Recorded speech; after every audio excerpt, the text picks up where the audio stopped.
All around me are familiar faces. Ooh, sex. Giggity, giggity, giggity. Well, what better way to go over this subject than from the book Days of War, Nights of Love. I have it as an audiobook, read by the Audio Anarchy team. So I'll have you guys listen to the part about sex from Days of War, Nights of Love. But before I do that, I want to give my own 2 cents. Okay.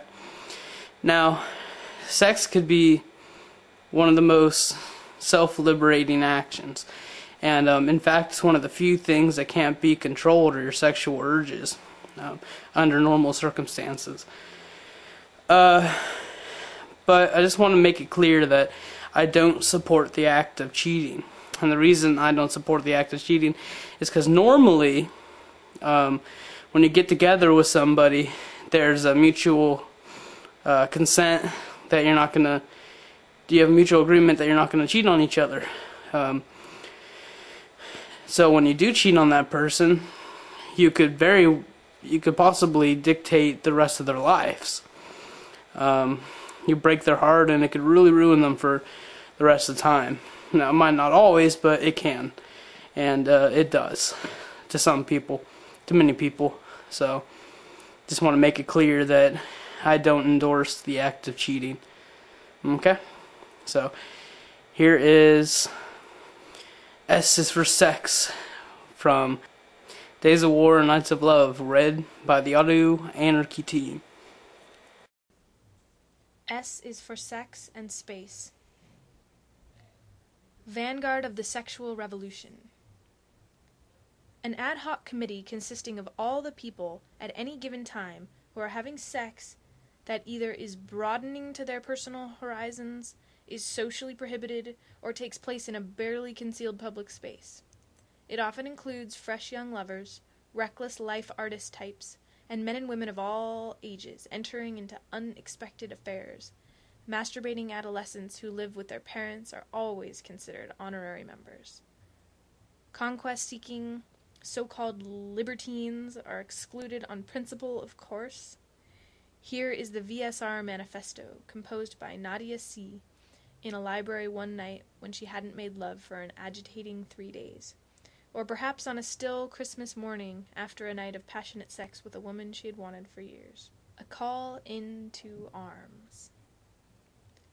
Because we get to have so little honest, intimate, beautifully dangerous sex that they can sell us flat images of it instead. Because we spend so much more time contemplating these representations than having sex, that when we do sleep together, it is more a meeting of roles than of individuals, and not supportive or satisfying roles at that. Because the most radical of us would still rather speak fancifully of total revolution than dare a moment of actual experimentation in a field that really matters, like our beds.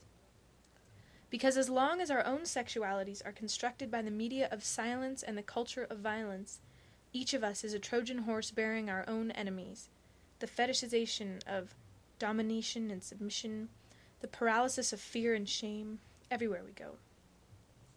It's time to stop being spectators and start being actors, or agents if you prefer, the double meaning being very much intended. To take our desires back by converting our sex lives from passive recreation into active recreation. And to do this, we must first replace the representations of sex in our lives and all around us with real sex. Our numbers are greater than you think. You are one of us each time you transform public space, not by privatizing it. It's already deprived of anything personal at all. Thus the irony that the public is actually the least public of spaces. But by making it into real people space, by doing something in it that truly feels liberating. For example, fucking. On the roof of the police station, at the shore, on the rocks, just below the art museum window, etc. Not that public sex is always itself revolutionary sex, But such sex is always revolutionary in that it takes love-making out of the narrow confines in which it is permitted, that is, in which it is permitted to languish, caged and stripped of the spontaneity that is its life-blood, just as we languish with the rest of the world stripped of it. They shall know us by the innocence of our guilty smiles, holding hands as we walk out of the fog in parks at night, transformed and transcendent, unbowed and uninhibited, in this dry and dreamless world, by used birth control devices, and, left in university classrooms and office bathrooms, by growing numbers of women who know exactly what they want, and men who aren't afraid to touch one another. We will be the spark that ignites the new sexual revolution. Armies of lovers laying down their responsibilities and picking up each other as weapons, to fight against the smothering joylessness of this world. To quote the skinheads' anthem of homophobia and intolerance back at them, we refuse to, quote, stay in the closet because it's safe in there. Precisely for that reason. As we've learned time and again in this struggle, our only safety is in danger. Lovers of the world, unite. You have nothing to lose but your shame and a world of pleasure to win. Reprinted from the Annual Bulletin of Saboteurs. For the Revolution of the Erotic and the Erotica of Revolution, contact Crime Think Incorporated, Vice Squad. Note 1. Although it's worth pointing out that most of the birth control methods/devices in use in our culture today are themselves far from radical or liberating.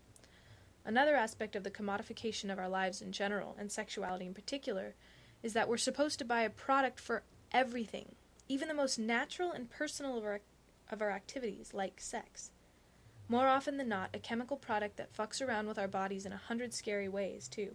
Look around you and you'll see that there are alternatives, not just to the birth control methods on the market today, but also to the traditional ways of making love and being sexual that mainstream culture offers us. Note 2. Of course there are those who will read this entire manifesto as an exhortation to littering, based on the extravagance of this single phrase. To such dreariness, I can only respond with a merry fuck you.